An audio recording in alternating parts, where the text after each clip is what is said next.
आपका अपना to the point जीव विज्ञान के यूट्यूब चैनल पर फिर से एक बार सभी छात्र छात्राओं का स्वागत और अभिनंदन। लेवल ऑफ ऑर्गेनाइजेशन का पार्ट 2, फर्स्ट पार्ट में हम लोगों ने पढ़ा है लोअर लेवल ऑफ ऑर्गेनाइजेशन। उसको दो पार्ट में बांटे थे। एक को कहे थे non living lower level of organisation और living lower level of organisation. Non living lower level of organisation जो था atom, molecule and compound, and living lower level of organisation था कहाँ से?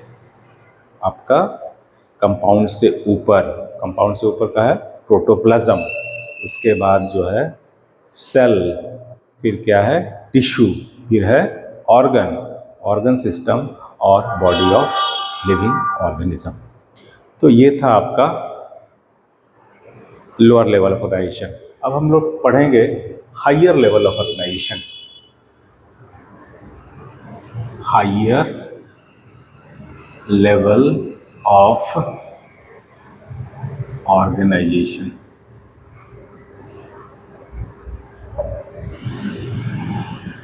Higher level of organisation. Higher level कहाँ से शुरू होता है? हायर लेवल शुरू होता है स्पेसीज से। स्पेसीज। इसके बाद जो नेक्स्ट लेवल है वो है पॉपुलेशन। पॉपुलेशन। उसके बाद नेक्स्ट लेवल पॉपुलेशन से ऊपर है कम्युनिटी, और कम्युनिटी से ऊपर है इकोसिस्टम,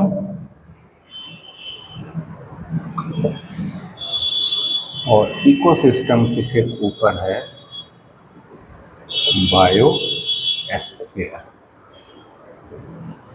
अब हम एक एक करके इसको एक्सप्लेन करते हैं। Species, group of identical individual they may interbreed is called species. Group of identical individual they may interbreed is called species. Species का कैरेक्टरिस्टिक फीचर्स क्या होता है? एक तो ये शो करता है सेक्सुअल डाइमॉर्फिज्म।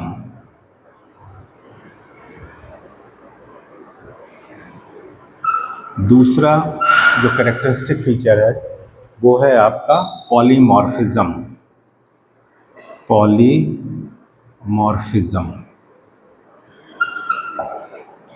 तीसरा इसमें होता है मोनोगैमस।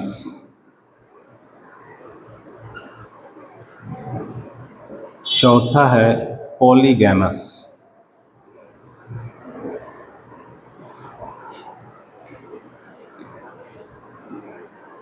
पांचवा है डिफरेंट लेवल ऑफ कम्युनिकेशन। क्या क्या है इसको भी देखेंगे। Different level, different means of communication. Different means of communication. सबसे पहले है सेक्सुअल डाइमॉर्फिज्म। सेक्सुअल डाइमॉर्फिज्म क्या है कि हम बाहर से देखकर ये पता लगा लेते हैं कि कौन मेल है और कौन फीमेल है। तो इसको हम क्या कहते हैं? Sexual dimorphism. जैसे एग्जाम्पल के तौर पर ह्यूमन बीइंग में मेल और फीमेल को हम लोग दूर से देख के पहचान लेते हैं, तो उसको हम क्या कहते हैं? Sexual dimorphism. या एस्कैरिश लम्ब्रिक्वाइड का भी एग्जाम्पल ले सकते हैं। एस्कैरिश लम्ब्रिक्वाइड। इसमें क्या होता है? मेल और फीमेल के बीच में मेल तो एक शॉर्टर होता है और उसका पोस्टीरियर एंड कर्व होता है, वेयरएज फीमेल का क्या होता है? वो लॉन्गर होती है और उसका पोस्टीरियर एंड कर्व्ड नहीं होता है। तो यहाँ भी हम मेल और फीमेल को आसानी से पहचान सकते हैं। इसको हम क्या करते हैं, सेक्सुअल डाइमॉर्फिज्म। दूसरा है पॉलीमॉर्फिज्म। पॉलीमॉर्फिज्म का मतलब, पॉली का मतलब होता है मेनी, मॉर्फ का मतलब होता है फॉर्म, यानी कि एक से अधिक फॉर्म में कोई भी इंडिविजुअल एग्जिस्ट कर रहा है तो उसको कहते हैं पॉलीमॉर्फिज्म। पॉलीमॉर्फिज्म का जो फेनोमेनन है वो ज़्यादातर हम सिलेंट्रेट्स में देखने को मिलता है पॉलीमॉर्फिज्म, लेकिन पॉलीमॉर्फिज्म सोशल इंसेक्ट में भी देखने को मिलता है। सोशल इंसेक्ट्स, सोशल इंसेक्ट्स जैसे हनी बी, हनी बी, ये हनी बी के कॉलोनी में 3 मेंबर्स हैं, एक क्वीन, दूसरा वर्कर्स और तीसरा ड्रोन।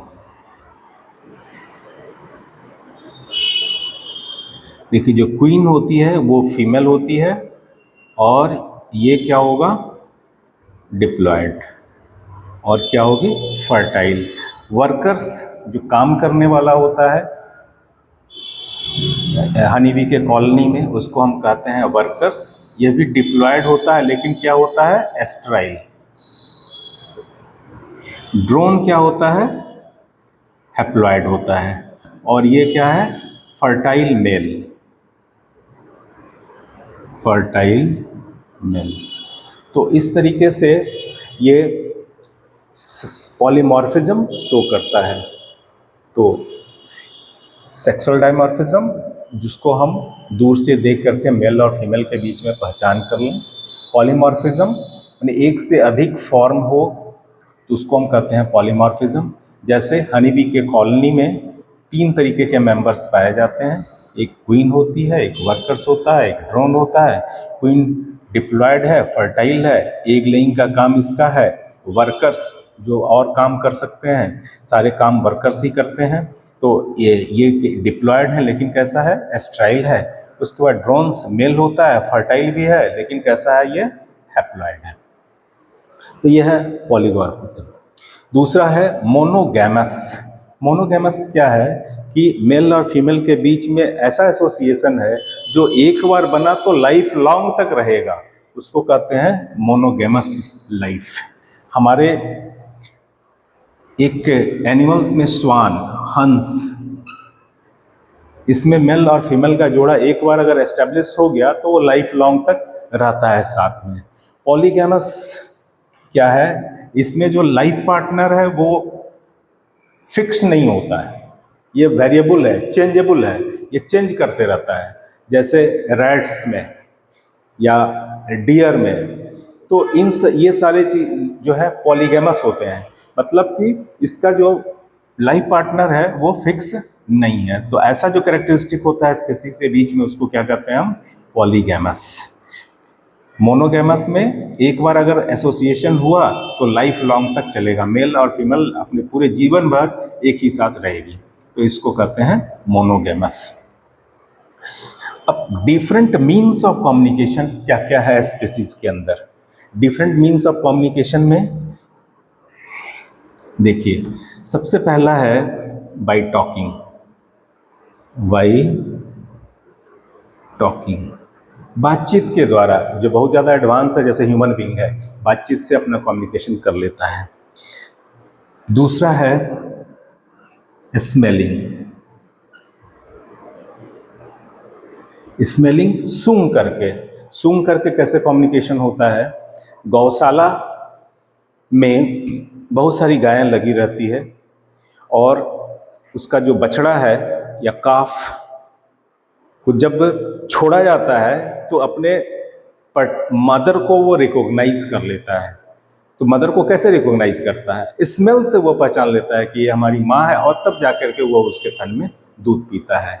तो ये जो कैरेक्टरिस्टिक है स्मेलिंग के द्वारा वो पता लगा लेता है कि मदर कौन है। उसके बाद कुछ एनिमल्स का जो मेल है उसके अंदर एक हार्मोन का सिक्रीशन होता है जिसको हम कहते हैं फेरेमोन।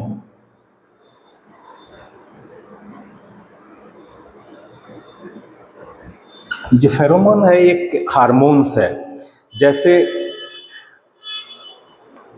कस्तूरी मृग है, कस्तूरी मृग के अंदर सेंट ग्लैंड पाया जाता है मेल के अंदर, और वह जो सेंट ग्लैंड है वह एक तरीके का केमिकल सब्सटेंस इन्वायरमेंट में स्प्रेड करता है। तो वो केमिकल सब्सटेंस क्या है? फेरेमोन है। और वह जो केमिकल सब्सटेंस है जब स्प्रेड होता है इन्वायरमेंट में, तो जो फीमेल है उसको पता चल जाता है कि मेल कहाँ पर है, और उसको ट्रेस करते हुए, मेल को ट्रेस करते हुए वहाँ पर पहुँच जाती है। तो ये है आपका दूसरा। बाई प्रोड्यूसिंग साउंड्स भी है, बाई प्रोड्यूसिंग साउंड्स। इस तरह का कम्युनिकेशन किस में होगा? डॉग्स में या फिर बर्ड्स में। तो ये सब कुछ डिफरेंट मीन्स ऑफ कम्युनिकेशन है जो स्पीसीज के अंदर देखने को मिलता है। इसके अलावा स्पीसीज की ओरिजिन कैसे हुई है? तो species always originated from pre existing ancestral species. जो पहले से एंसेस्ट्रल स्पीसीज है उसी से नए स्पीसीज का ओरिजिन हुआ है। और ओरिजिन के लिए दो चीज़ बहुत ज़रूरी है, एक है क्या? आइसोलेशन, और दूसरा क्या है? Natural selection. अगर ये दो चीज़ होगा तभी ओरिजिन ऑफ स्पीसीज, नए स्पीसीज का निर्माण होगा। तो ये था आपका फर्स्ट लेवल ऑफ ऑर्गेनाइजेशन। किसका? हायर लेवल का। जो पहला है स्पीसीज है। स्पीसीज से ऊपर जो हायरार्की में है वो है आपका पॉपुलेशन। ये पॉपुलेशन क्या है? Group of similar species living in a particular area क्या बनाएगा? पॉपुलेशन बनाएगा। तो group of similar species living in a particular area is called population. अब देखिए, वह जो पॉपुलेशन है, पॉपुलेशन का साइज कब बढ़ेगा और कब घटेगा? तो बढ़ने और घटने के लिए बढ़ेगा तब जब क्या होगा? कोई भी इंडिविजुअल बाहर से अंदर आ जाएगा। और घटेगा कब? जब अंदर से बाहर चला जाएगा।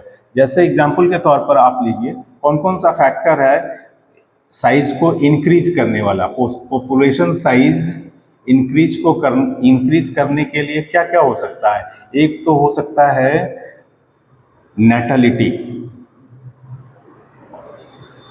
इसको कहते हैं बर्थ। दूसरा हो सकता है जर्मिनेशन, सीड जब जर्मिनेट करता है तो नया प्लांट होगा, तो वो भी क्या होगा? पॉपुलेशन बढ़ाएगा प्लांट्स में। तीसरा क्या होगा? इमाइग्रेशन। इमाइग्रेशन, कोई भी इंडिविजुअल बाहर से अगर उस पॉपुलेशन में आ जाता है तो उस पॉपुलेशन की संख्या बढ़ जाती है। तो साइज बढ़ाने के लिए नेटलिटी, बर्थ, जर्मिनेशन, तो नया प्लांट बनेगा, और इमाइग्रेशन।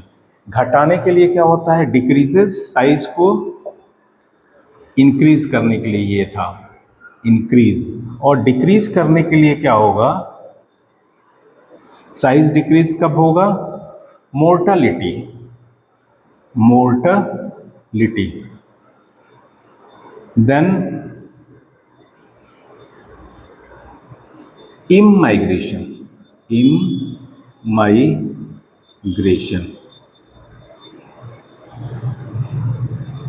Sorry immigration, immigration. देखिए, मोर्टालिटी, डेथ, और इमाइग्रेशन मतलब कि पॉपुलेशन, कोई भी पॉपुलेशन है इस पर्टिकुलर एरिया में रह रहा है, जैसे मान लीजिए 4 है, 5 है, 1 2 3 4 5 6 है, इसमें से 2 बाहर चला गया, तो ये क्या होगा? साइज घट के कितना हो गया? 1 2 3 4 ही मेंबर रह गए। तो ये जो प्रोसेस है इमाइग्रेशन इसको बोलते हैं, इमाइग्रेशन बोलते हैं। और मोर्टेलिटी, जब डेथ हो जाए तब भी संख्या घटेगी। तो पॉपुलेशन के साइज को इंक्रीज करने के लिए नेटलिटी, जर्मिनेशन और इमाइग्रेशन, बाहर से अंदर आएगा तो पॉपुलेशन बढ़ जाएगा। मोर्टेलिटी, डेथ और इमाइग्रेशन, जब पॉपुलेशन के अंदर से कोई मेंबर जो है बाहर चला जाएगा तो संख्या घट जाएगी। तो पॉपुलेशन के साइज इंक्रीज और डिक्रीज इस आधार पर होता है, natality, germination, immigration, mortality and emigration. यह है आपका पॉपुलेशन। इसके बाद आता है कम्युनिटी। देखिए, एक पर्टिकुलर एरिया में जब same kind of population of different species is living, then it is called community. इसका मतलब interaction between the different population, interaction between the individual of different population, that is they form what we called community। तो जैसे एक particular area में plant का population है, वहीं पर आदमी भी रह रहा है, मैन, और हॉर्स और बर्ड्स का ग्रुप भी यहीं पर रह रहा है। तो ये जो पूरा का पूरा जो ग्रुप है और इनके बीच में जो इंटरैक्शन होगा उसी, और उसको हम क्या कहते हैं, कम्युनिटी। देखिए, कम्युनिटी में इंटरैक्शन कितने तरीके से हो सकता है। इंटरैक्शन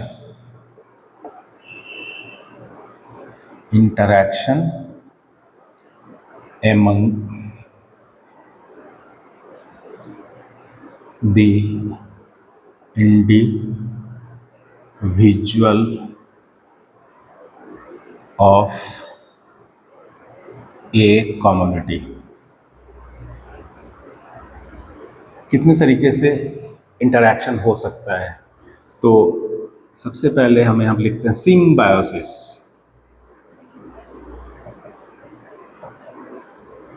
दूसरा हो सकता है पैरासिटिज्म। तीसरा कॉमेंसलिज्म।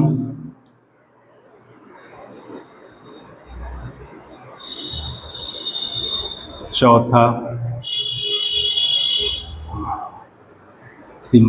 प्रीडेशन।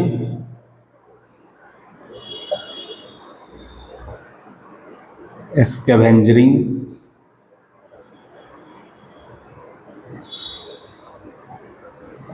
ये है डिफरेंट टाइप्स ऑफ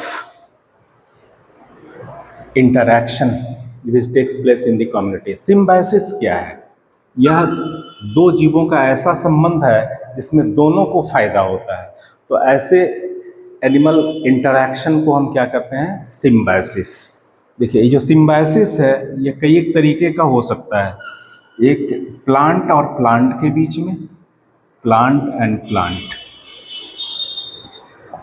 इसका एग्जाम्पल है लाइकेन। दूसरा है प्लांट एंड एनिमल। प्लांट और एनिमल के बीच का एसोसिएशन, जैसे एक अलगी है जो हाइड्रा के शरीर में रहता है, तो अलगी और ये जो हाइड्रा का एसोसिएशन है, that is the example of plant and animal. एक एग्जाम्पल है plant and micro organism. Plant and micro organism. देखिए, प्लांट एंड माइक्रो ऑर्गेनिज्म का एग्जाम्पल क्या है? एक बैक्टीरिया, नाइट्रोजन फिक्सिंग बैक्टीरिया, और लेगुमिनस प्लांट, लेगुमिनस प्लांट। इनका जो एसोसिएशन है ये सिम्बायोटिक है। अब कैसे? इस सिम्बायोटिक एसोसिएशन किसको कहते हैं? जिसमें दोनों को फायदा होता है। तो जैसे प्लांट के बीच का, तो लाइकेन क्या है? It is the association between the algae and fungi. देखिए, अलगी कैसा है, ऑटोट्रॉफिक है, फंजाई कैसा है, हेट्रोट्रॉफिक है। तो फंजाई जब रेस्पिरेशन करता है तो क्या रिलीज करेगा, कार्बन डाइऑक्साइड, और इस कार्बन डाइऑक्साइड को अलगी, क्योंकि ये ऑटोट्रॉफिक है तो उसका यूटिलाइज करेगा, और यूटिलाइज करने के बाद क्या करेगा, अपना फूड बनाएगा। और दूसरा फायदा ये क्या उठाता है, उसके शरीर के अंदर ये रहता है।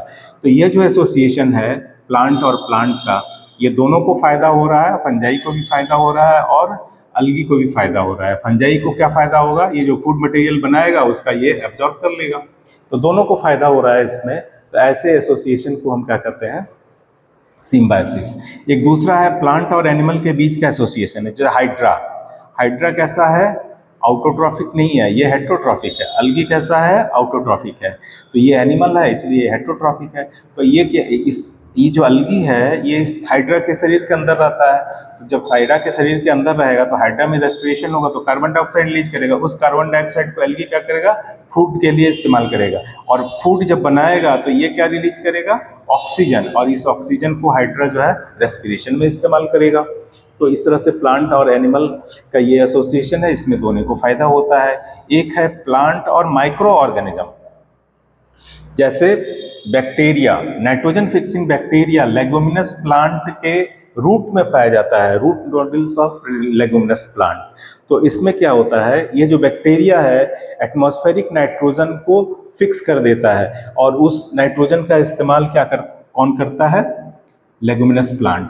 और वहीं पर बैक्टीरिया को क्या फायदा पहुंचता है कि उसके रूट नोडल्स में वो रहता है वहाँ पर, तो वो रहने के लिए उसको शेल्टर मिल जाता है। तो इस तरह से यहाँ पर दोनों को फायदा हो रहा है। तो इसलिए ऐसे रिलेशनशिप को हम क्या कहते हैं, सिम्बायोसिस।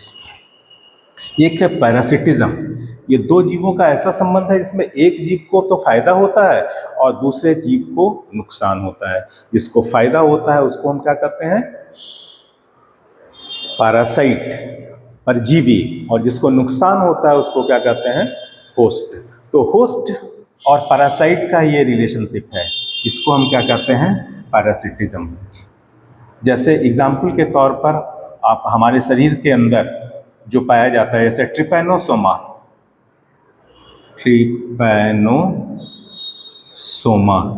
यह एक ऐसा पैरासाइट है जो हमारे शरीर के अंदर रहता है और एक बीमारी पैदा करता है, इसको कहते हैं ट्रिपैनो, क्या कहते हैं उसको, स्लीपिंग सिकनेस। तो ये हमें नुकसान करता है, और फायदा क्या होता है, ये हमारे शरीर के अंदर रहता है और उससे न्यूट्रिशन को गेन करता है। तो ये जो है पैरासिटिज्म है। एक होता है, तो ये जो पैरासाइट है ये इंडो पैरासाइट है। वहीं पर एक और तरीके का पैरासाइट होता है जिसको हम कहते हैं एक्टोपैरासाइट, जो शरीर के बाहर रहता है। और जैसे हो गया लाइज, हो गया आप टिक्स, हो गया माइट्स, हो गया जो डॉग के ऊपर पाया जाता है, हमारे हेयर में पाए जाते हैं वो माइट, लाइज, ढील जिसको बोलते हैं। तो वो जो है एक्टोपैरासाइट है। इंडो पैरासाइट में भी अगर कोई पैरासाइट टिश्यू के अंदर पाया जा रहा है, टिश्यू में रह रहा है, तो इसको कहते हैं हिस्टोजोइक। और अगर सेल के अंदर रह रहा है तो उसको हम कहते हैं साइटोजोइक। और अगर वही हमारे सिलोम में पाया जाता है तो इसको कहते हैं सिलोजोइक।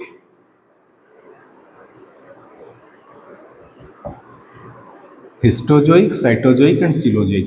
सिलोम में पाए जाने को सिलोजोइक कहेंगे। तो इस तरीके से इंडो पैरासाइट के ये डिफरेंट टाइप्स हो गए। कॉमेंसलिज्म, देखिए ये दो जीवों का ऐसा संबंध है जिसमें एक जीव को तो फायदा होता है और दूसरे जीव को न फायदा होता है न नुकसान होता है। तो ऐसे एसोसिएशन को हम क्या कहते हैं, कॉमेंसलिज्म।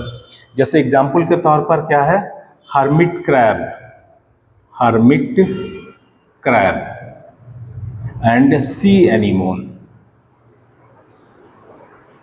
तो हर्मिट क्रैब के ऊपर सी एनीमोन कैसा है, सीडेंट्री हैबिट का होता है, इसमें मूवमेंट नहीं होता। यह हर्मिट क्रैब के ऊपर क्या होता है, चिपक जाता है, बैठ जाता है ये सी एनीमोन।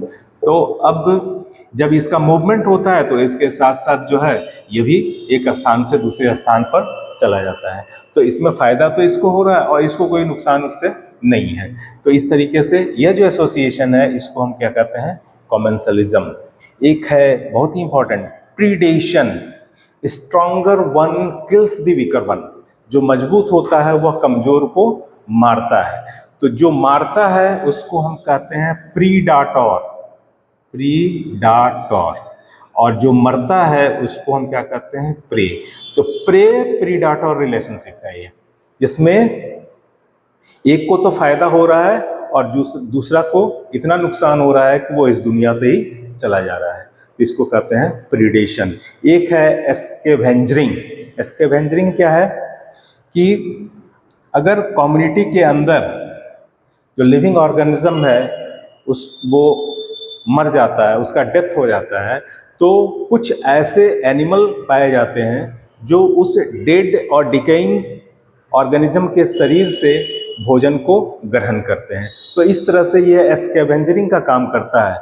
जैसे एग्जाम्पल क्या है, वल्चर। वल्चर ये जहां भी मरा हुआ जानवर दिखेगा वहां ये झुंड के झुंड आएंगे और उसको खा करके वो खत्म कर। इस तरह से क्लीनिंग जो है, सफाई का काम भी ये करता है। तो ये वल्चर, लेकिन आजकल इसके पॉपुलेशन में बहुत कमी आ गई है। ये क्यों कमी आ गई है कि एक है डाइकोफ्लैन।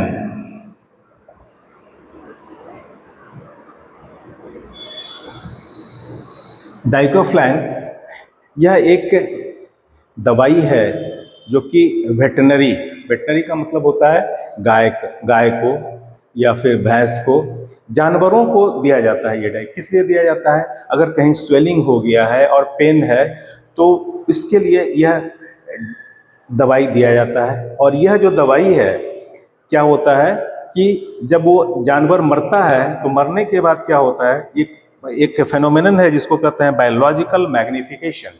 बायोलॉजिकल मैग्निफिकेशन में क्या होगा, ये जितने भी ये जो ड्रग्स है ये क्या होता है, जा करके फैट बॉडी में एकोमुलेट कर जाता है।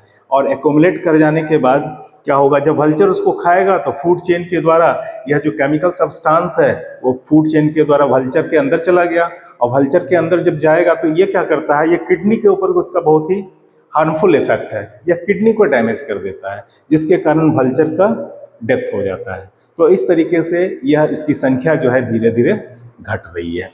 तो ये स्कैवेंजरिंग का काम कौन करता है, वल्चर करता है। तो ये है interaction between two organism which takes place in the community.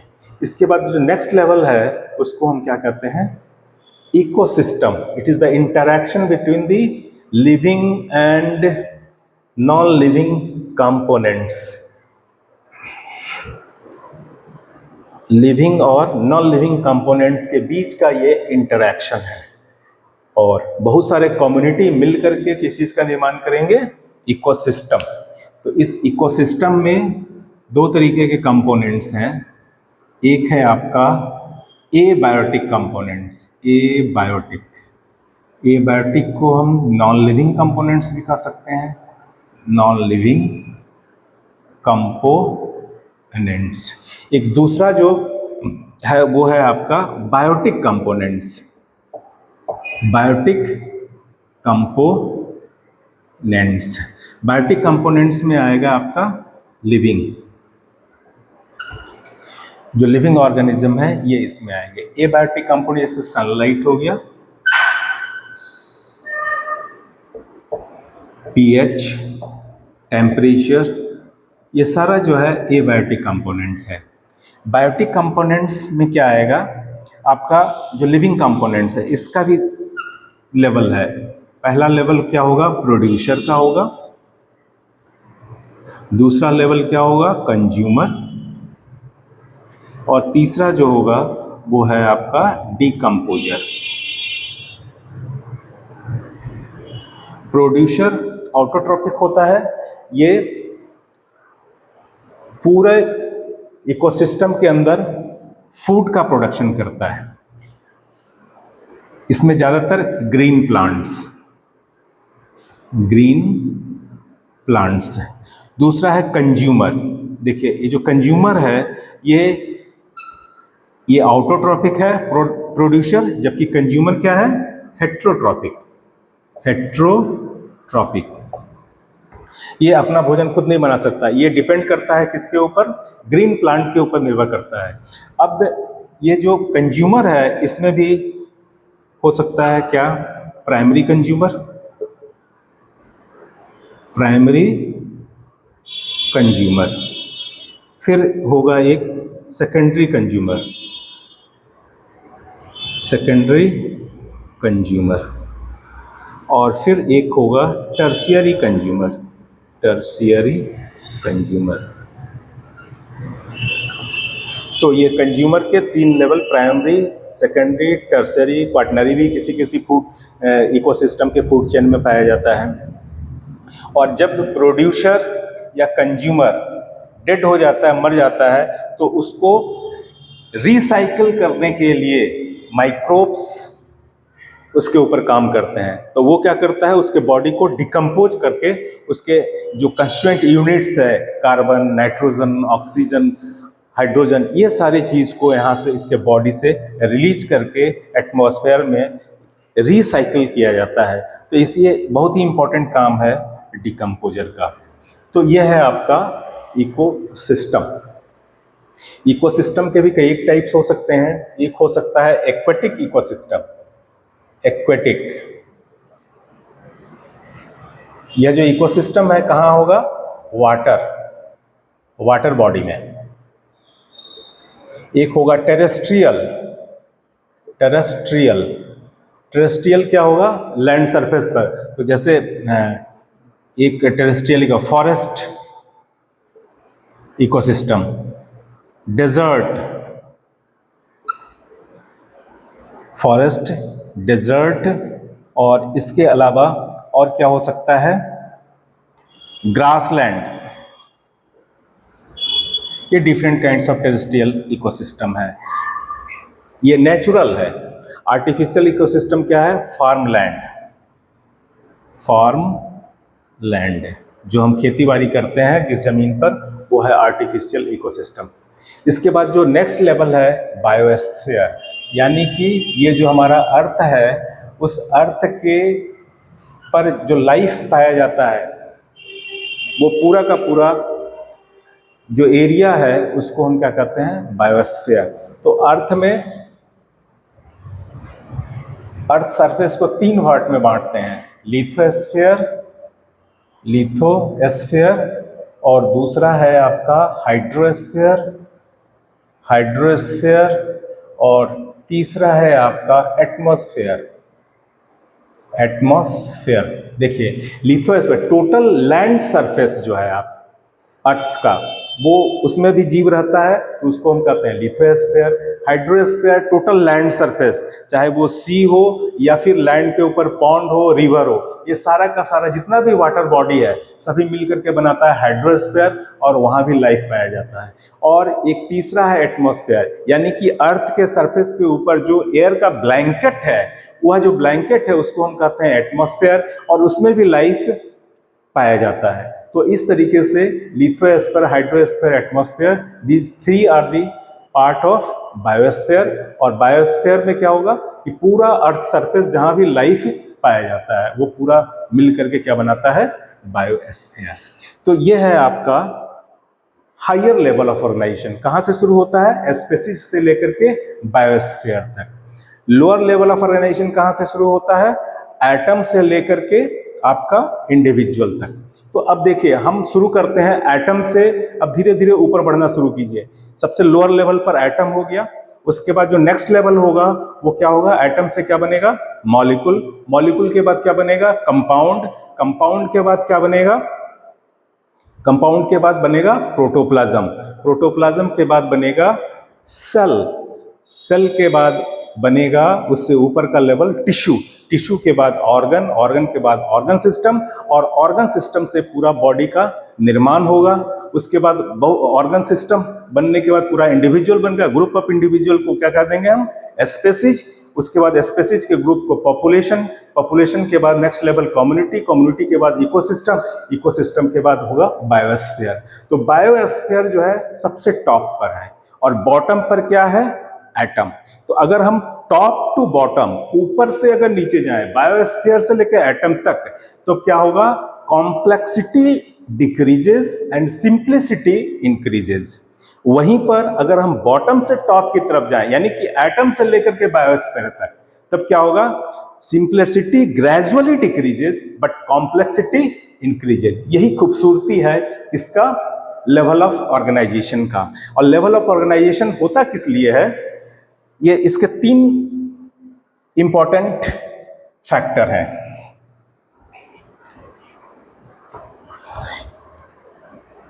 जो फर्स्ट पॉइंट है वो क्या है? एग्रीगेशन।